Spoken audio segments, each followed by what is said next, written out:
اعوذ باللہ من الشیطان الرجیم بسم اللہ الرحمن الرحیم۔ پیارے دوستو السلام علیکم۔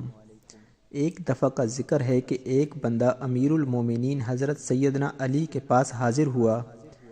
اس نے حضرت علی کو سلام کیا، اس نے اس کا جواب دیا۔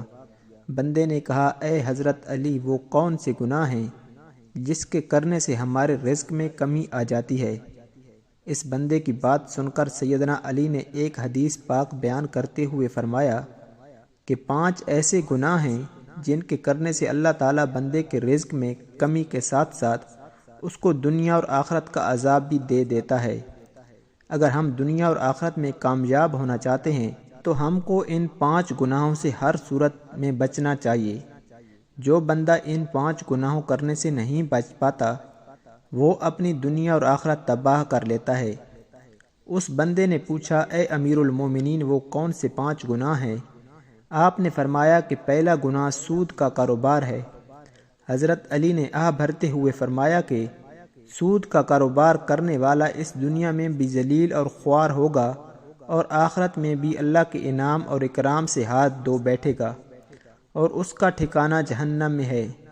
سود خور انسان کی کوئی عزت نہیں کرتا، وہ دوسروں کو ہر وقت پریشانیاں دے دے کر اپنا کاروبار چلاتا ہے، اس لیے اس کو بھی سکون مہیا نہیں ہوتا۔ سود خور کی جب موت ہوگی، اس کو قبر میں دفن کیا جائے گا تو بچھو سانپ اس کا چہرہ نوچ دیں گے اور اس کی شکل و صورت تبدیل ہو جائے گی۔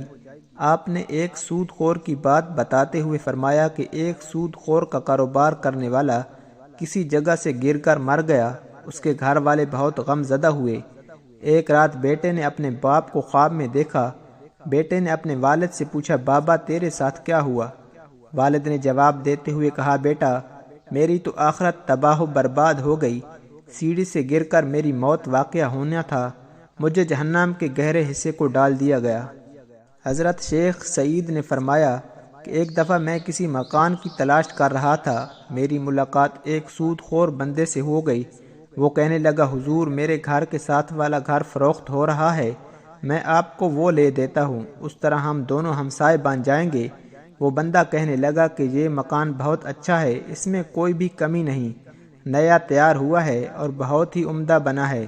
شیخ سعید نے فرمایا، او بے وقوف بندے، مجھے تو اس میں کمی ہی کمی نظر آ رہی ہے کہ میں ایک سود خورے کا ہمسایہ بن جاؤں، اس سے برا اور کیا ہو سکتا ہے کہ انسان کسی سود خور کا پڑوسی بن جائے۔ اگر ایسا مکان مجھے فری میں بھی ملے تو میں ایسا مکان لینے کو تیار نہیں ہوں۔ اگر تم چاہتے ہو کہ میں دنیا میں خوشی سے زندگی گزاروں، لوگ میری عزت کریں، تو سود کا کاروبار کبھی مت کرنا۔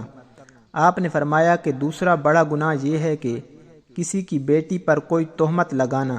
اللہ تعالیٰ کا فرمان ہے، جو کوئی نیک عورت پر تہمت لگاتا ہے اس کی دنیا اور آخرت تباہ و برباد ہو جاتی ہے، اور فرمایا کہ تم کسی کی بیٹی سے شادی نہیں کر سکتے تو اس پر تہمت مت لگاؤ، کیونکہ اس کے بوڑھے ماں باپ نے سارا دن محنت مزدوری کر کے اپنی بیٹی کو جوان کیا، اس کی تربیت اور پرورش اچھے طریقے سے کی، اب اس کی بیٹی جوان ہو گئی ہے تو علاقے کے لوگوں نے اس کا رشتہ لینے کی بجائے اس پر تہمت لگانا شروع کر دی کہ یہ بندہ کے پاس ہی کیا ہے جو اپنی بیٹی کو جہیز دے کر رخصت کر سکتا ہے۔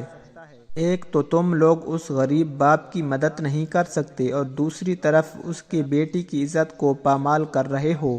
اگر تم چاہتے ہو کہ اللہ تعالیٰ اس دنیا اور آخرت میں مجھے بہتر صلہ دے تو کبھی بھی کسی کی جوان بیٹی پر تہمت مت لگانا۔ اگر تم کسی کی بیٹی پر آج تہمت لگاتے ہو تو وہ گھوم پھر کے کل تیرے سامنے ہی آئے گی، اس لیے ہم کو ایسے گناہ سے بچنا چاہیے۔ تیسرا گناہ یہ ہے کہ یتیم بچے کا مال کھانا۔ جو بندہ کسی یتیم بچے کا مال کھاتا ہے تو اللہ اس کے سارے نیک اعمال ختم کر کے اس کو دنیا اور آخرت میں رسوا کر دیتا ہے، اور جب وہ مر جاتا ہے تو اس کی اولاد کے ساتھ بھی وہی ہوتا ہے جو مرنے والا اس دنیا میں کر کے گیا ہوتا ہے۔ ہمیں چاہیے کہ یتیم بچے کے سر پر ہاتھ رکھیں کہ بیٹا فکر مت نہ کرو، جس چیز کی ضرورت ہو مجھ سے لے لینا۔ ہمارے نبی صلی اللہ علیہ وآلہ وسلم نے فرمایا کہ قیامت کے دن میں اور یتیم کی کفالت کرنے والا ایسے ہوں گے جیسے ہاتھ کی 2 انگلیاں قریب قریب ہوتی ہیں۔ چوتھا گناہ شرک کرنا ہے کہ اللہ تعالیٰ کے سوا کسی اور کو خدا ماننا سب سے بڑا گناہ شرک کرنا ہے۔ اللہ تعالیٰ کا فرمان ہے کہ اگر میں چاہوں تو میں تمہارے سارے گناہ کو معاف کر دوں، مگر شرک کرنے والے کو کبھی معاف نہیں کروں گا۔ حضرت علی رضی اللہ تعالیٰ عنہ نے پانچواں گناہ جادو کو کہہ دیا ہے کہ جو بھی کوئی کسی پر جادو ٹونا کرتا ہے اس بندے کو فلاں نقصان ہو جائے۔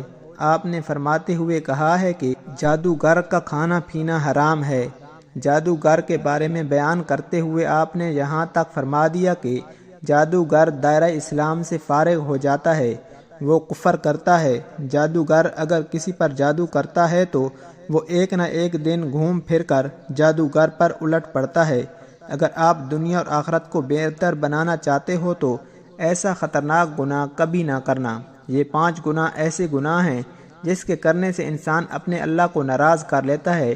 جب اللہ تعالیٰ ناراض ہو جاتا ہے تو اس بندے کی دنیا میں عزت نہیں رہتی، وہ ذلیل اور خوار ہو کر رہ جاتا ہے، اور ان گناہوں کو کرنے والے کا انجام جہنم ہے۔ ہمیں چاہیے کہ ہم ایسے گناہوں سے دور رہیں تاکہ اللہ تعالیٰ ہم پر اپنا کرم نازل فرمائے۔ اللہ تعالیٰ سے دعا ہے کہ ہم کو ان 5 گناہوں سے دور رکھنے کی توفیق عطا فرمائے۔ پیارے دوستو، اس طرح کی معلوماتی ویڈیو کے لیے ہمارے چینل کو ضرور سبسکرائب کر دیں۔ ویڈیو اچھی لگے تو ویڈیو کو لائک اور شیئر ضرور کریں، اور اپنی رائے کا اظہار کامنٹ سیکشن میں ضرور کر دیا کریں۔ جزاک اللہ۔